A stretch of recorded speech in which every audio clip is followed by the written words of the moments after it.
And I would just ask all of you to join me in welcoming our Vice President, Kamala Harris.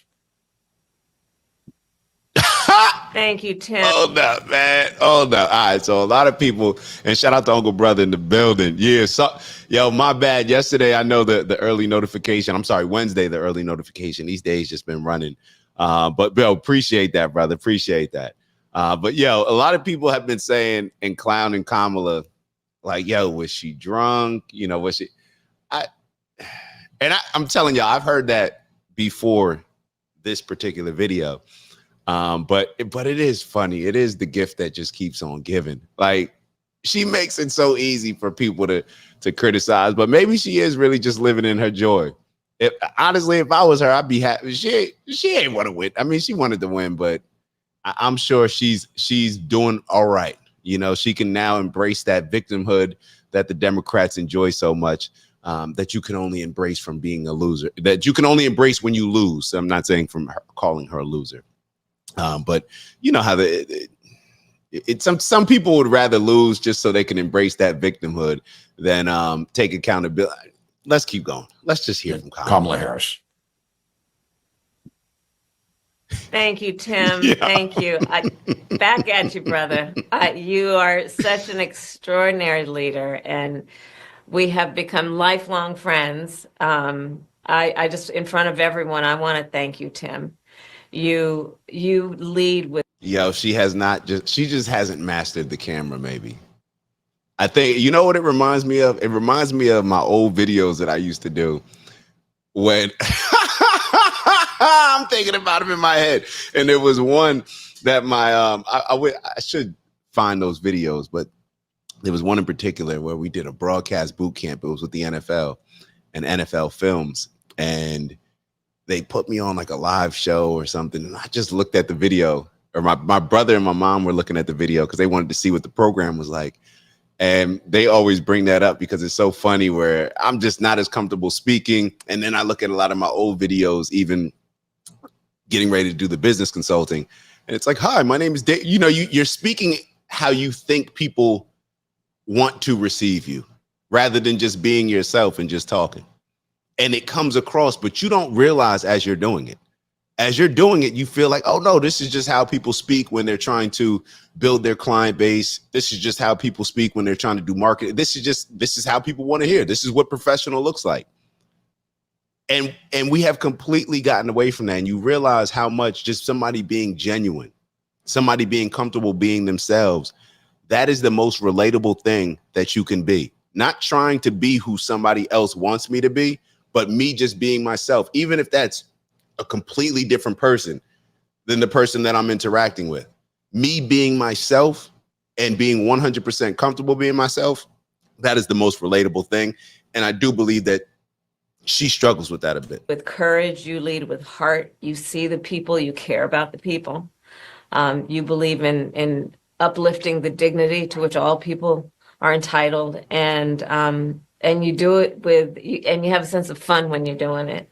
But you are an extraordinary leader, and obviously the people of Minnesota are very, very lucky to have you there. But you are a national leader and a dear friend, and thank you. Noel, thank you for your work in Pennsylvania and all that you did for our campaign. And let me just say to everyone on this call, I am so grateful for you, and I'm so thankful to you. I'm thankful. So real quick, I know you're thankful. I know you're grateful. It's Thanksgiving, but hold on. Uncle Brother just brought up a great point. So Waltz they're not out of touch at all. They're speaking to the blue coat zombies. They're keeping them caught up in their delusions and queuing them up to resist the monster. It's intentional. I can't say that I disagree with you. I can't say that I disagree with you. My only question is, do they realize that these quote unquote blue coat zombies that they really are, do they realize that they're losing some of them? And I think that's where the out of touch to me comes in, where they don't even realize that the strategy, because I'm telling you, even the super Democrats that are in my life that I interact with, I can tell when I speak to them and they see what's going on towards the end of the election and then post-election with how a lot of these Democrats are behaving, with all the infighting, with the pundits still continuing to spew just nonsense, in my opinion, I do feel like they're losing a lot of their people. And it's like they're only talking to the most extreme, radicalized Democrats, where a lot of the sensible, moderate Democrats, in my opinion, they're starting to say like, well, you know, maybe she wasn't the best candidate. They're starting to question, well, why didn't she have to go through a primary? Why did they tell us that Joe Biden was fine? They're starting to ask certain questions that were not being asked, that they didn't consider beforehand, in my opinion. They kind of were just allowing things to go by. But I don't know. It's interesting. It's interesting either way, but that's a great point that you bring up. For your love of our country and your willingness to put the work into it. I'm thankful for the faith that you put in me and Governor Walz and our team. And I am thankful because I know your character is such that you're not going to get knocked down. And you're in this fight. And you're in it for all. All right. So one question, who is she talking to? and I don't even say that how some of y'all may receive it. But no, like, really, who is she talking to? Because to Uncle Brother's point, yeah, Uncle Brother, it's making your point even more, because whenever you're giving a speech, one of the things that you have to figure out is who in that audience are you speaking to, right? Who are you talking to? What are you trying to get across? But however you're trying to get whatever across, it's very important to understand the audience and who you're speaking to so you could deliver the message appropriately, right? I'm really wondering, like, who is she delivering this message to? That would be my question to y'all. All the right reasons. And I know that about you.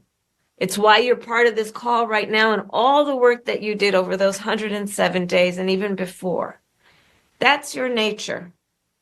And the outcome of this election obviously is not what we wanted. It is not what we worked so hard for. But I am proud of the race we ran.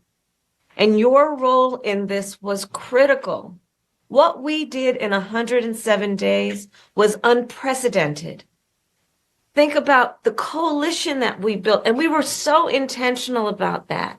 You would hear me talk about it all the time. Being a daughter of parents who are active in the civil rights movement, I know and believe that the best movements that are about progress in our country mean that it's leaders that we are dedicated to the coalition, to bringing people together that seemingly have nothing in common, but have everything in common.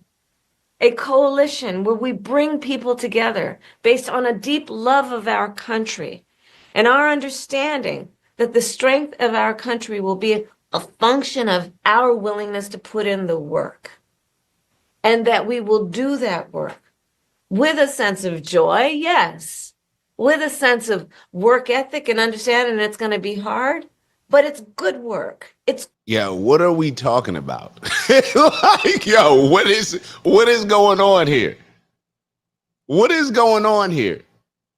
Is this a pep talk for the people, or is this a pep talk for you?